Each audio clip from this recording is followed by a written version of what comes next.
Today I'm going to be talking about one of my favorite topics, which is diversity, but more specifically, chapter 4 of our textbook, which is inclusion in a diverse workplace.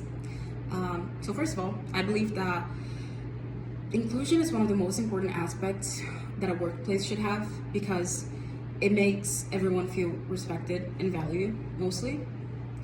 And one thing I learned from this chapter that really struck with me was how much stigma, stereotypes, and othering can change someone's experience in the workplace. But what are those things? So stereotypes are those quick assumptions we make about a group, which is really not right. Othering is basically having this us versus them kind of a mentality, which is quite bad for a workplace environment or any situation, honestly. And stigma makes people feel ashamed about things like mental health or disabilities, which is not just something they should feel ashamed of, but might make them feel this way.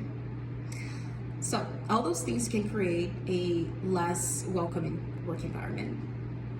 So a second takeaway that I took from this chapter is that diversity goes beyond race and gender.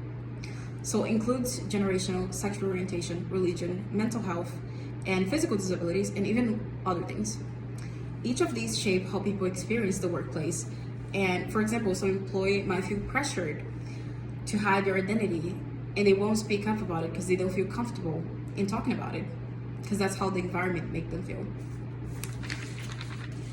So another takeaway, it's how the chapter gives us strategies to build a more inclusive environment, like having a more of a positive intent, the way you deal with situations, being more positive about them, and focusing on people's strength instead of focusing on what makes them different than you. And using a very inclusive language, make sure that you're respecting how a person decides to identify themselves with. And creating space for everyone's voice. Be willing to listen to what people have to say. And because when people feel valued, they're more motivated and they're more connected to what they're doing overall as a team in the company.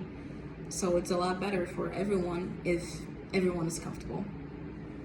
So I can apply this in my own life, like whether it's in a class, with a dance team, or even in my RA job. I want to make sure that people feel included, respected, and feel like their voice matter. They feel like they can come up to me and that I'm gonna listen to them and value their opinions. I think that's a really important thing.